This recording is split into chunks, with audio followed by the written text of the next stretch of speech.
तो चलिए आज बात करते हैं सड़कों की। अरे, पर ऊपर से नहीं, बल्कि सड़क के नीचे छिपे इंजीनियरिंग के जादू की। ये सिर्फ डामर और कंक्रीट का खेल नहीं है दोस्तों। ये वो साइंस है जो सच में हमारे देश को चलाता है। कभी सोचा है इसके बारे में? सवाल बड़ा सीधा सा लगता है ना? पर इसका जवाब ही पेवमेंट डिजाइन की पूरी दुनिया का दरवाजा खोलता है। सोचकर देखो, अगर आप कीचड़ पर चलने की कोशिश करें तो क्या होगा? पैर धंस जाएगा। लेकिन उसी कीचड़ पर अगर लकड़ी का एक चौड़ा तख्ता रख दें तो आप आराम से पार कर जाएंगे। बस सड़क एक 10 टन के ट्रक के लिए ठीक वही तख्ते का काम करती है। ये उस भारी भरकम वजन को एक बहुत बड़े एरिया पर फैला देती है। और इस लोड को फैलाने की चुनौती के लिए हमारे पास इंजीनियरिंग के दो हीरो हैं, मतलब दो मेन सॉल्यूशंस हैं। एक है फ्लेक्सिबल पेवमेंट जो लोड के साथ थोड़ा झुक जाती है, और दूसरी है रिजिड पेवमेंट जो एकदम मजबूती से अपनी जगह टिकी रहती है। अब ये वाली एनालॉजी इसको हमेशा याद रखना। फ्लेक्सिबल पेवमेंट को एक मोटे मल्टीलेयर्ड गद्दे की तरह इमेजिन करो। जब गाड़ी गुजरती है तो वो थोड़ा सा दबता है और वजन को नीचे की परतों में ग्रेन टू ग्रेन यानी एक कण से दूसरे कण में ट्रांसफर करता जाता है। वहीं दूसरी तरफ रिजिड पेवमेंट है एक मजबूत तख्ते जैसा।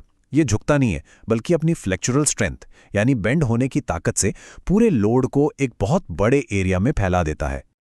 तो ये जो गद्दा है ये असल में कई परतों से बना है। सबसे ऊपर की परत सरफेस कोर्स सबसे मजबूत होती है, क्योंकि ट्रैफिक का सीधा हमला तो उसी पर होता है। फिर जैसे जैसे हम नीचे जाते हैं, बेस कोर्स, सब बेस कोर्स, तनाव कम होता जाता है और लेयर्स भी बदलती जाती हैं, बिल्कुल एक अच्छे मैट्रिक्स की तरह, जो ऊपर से फर्म और नीचे से सपोर्टिव होता है।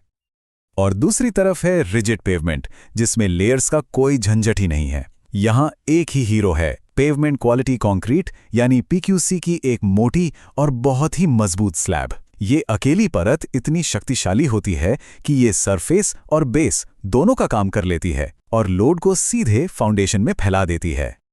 तो अब तक हमने क्या समझा? एक में वजन परतों से छन छन कर नीचे जाता है और दूसरे में पूरी स्लैब एक टीम की तरह काम करती है। ये कॉन्सेप्ट समझना बहुत जरूरी है।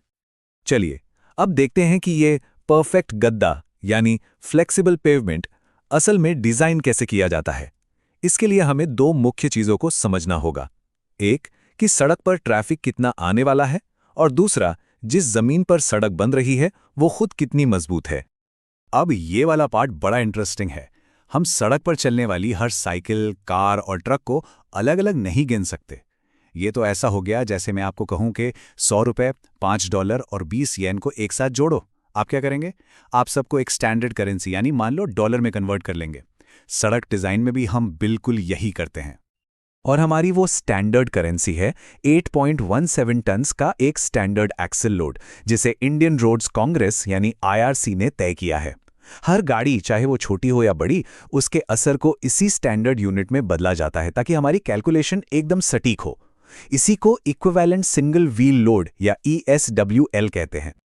हमारा गद्दा कितना भी अच्छा क्यों ना हो, अगर उसके नीचे का फर्श ही कमजोर होगा तो वो धंस ही जाएगा, राइट? इसीलिए हमें जमीन की ताकत को मापना पड़ता है, और इसके लिए हम एक बहुत ही कॉमन टेस्ट करते हैं जिसे कहते हैं कैलिफोर्निया बेयरिंग रेशियो या CBR। CBR असल में एक परसेंटेज वैल्यू है।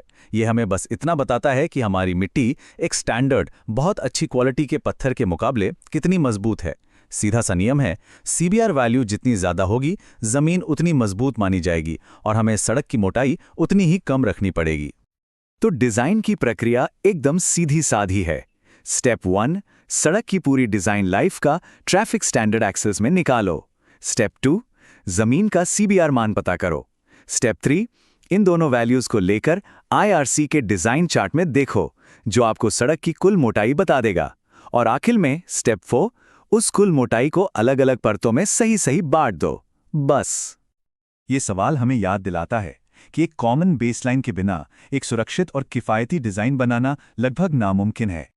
ठीक है, अब चलते हैं हमारे तख्ते यानी रिजिड पेवमेंट की तरफ। यहाँ कहानी थोड़ी अलग है। हमारा दुश्मन सिर्फ गाड़ियों का वजन नहीं है, यहाँ एक और बड़ा विलन है, और वो है तापमान, टेम्परेचर। ये एक बहुत ही क्रिटिकल सवाल है, जिसका जवाब वेस्टरगार्ड नाम के एक ब्रिलियंट इंजीनियर ने अपनी थियरी में दिया।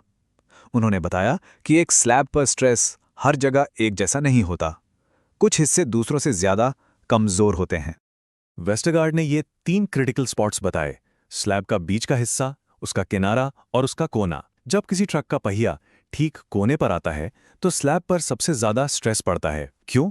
क्योंकि उस कोने को सिर्फ दो तरफ से सपोर्ट मिलता है। इसीलिए कॉर्नर लोडिंग को डिजाइन का सबसे क्रिटिकल केस माना जाता है।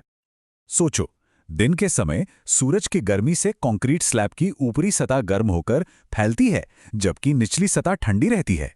इससे स्लैब के किनारे नीचे की तरफ मुड़ जाते हैं और रात में ठीक इसका उल्टा होता है।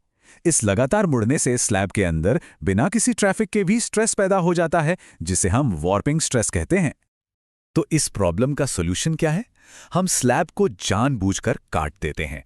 जी हां, जैसे रेलवे की पटरियों के बीच थोड़ी सी जगह छोड़ी जाती है ताकि वो गर्मी में फैल सकें, वैसे ही हम कंक्रीट सड़कों में जॉइंट्स बनाते हैं।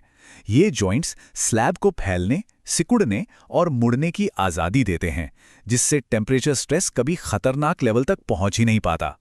तो ये हमें क्या याद दिलाता है कि रिजिड पेवमेंट में लड़ाई सिर्फ लोड से नहीं, बल्कि लोड और तापमान, इन दोनों के कंबाइंड इफेक्ट से है। तो अब एक इंजीनियर के सामने दोनों विकल्प हैं, लचीला गद्दा या मजबूत तख्ता। आखिर वो फैसला कैसे करता है? ये स्लाइड पूरी कहानी को एक जगह समेट देती है। देखो, फ्लेक्सिबल पेवमेंट शुरू में सस्ता पड़ता है, पर उसकी लाइफ लगभग 15 साल होती है और मेंटेनेंस ज्यादा मांगता है। दूसरी तरफ रिजिड पेवमेंट है, शुरू में महंगा, पर इसकी जिंदगी 30 साल या उससे भी ज्यादा होती है और मेंटेनेंस बहुत कम। तो एक इंजीनियर सोचेगा, अगर ट्रैफिक बहुत भारी है या इलाका ऐसा है जहां पानी भरता है, तो कंक्रीट की सड़क ही सबसे अच्छा और लॉन्ग टर्म सोल्यूशन है। तो चलो फटाफट से मेन पॉइंट्स रिवाइज कर लेते हैं। फ्लेक्सिबल मतलब पड़ते, रिजिड मतलब एक स्लैब। फ्लेक्सिबल के लिए ट्रैफिक और मिट्टी की ताकत देखो, रिजिड के लिए लोड और टेम्परेचर का स्ट्रेस देखो। ये 4 पॉइंट्स इस पूरे विश्लेषण का निचोड़ हैं। ये ज्ञान सिर्फ किताबों या एग्जाम्स के लिए नहीं है। जब आप एक सड़क डिजाइन करते हैं तो आप सिर्फ एक स्ट्रक्चर नहीं बना रहे होते, आप देश की तरक्की की धमनियां बना रहे होते हैं।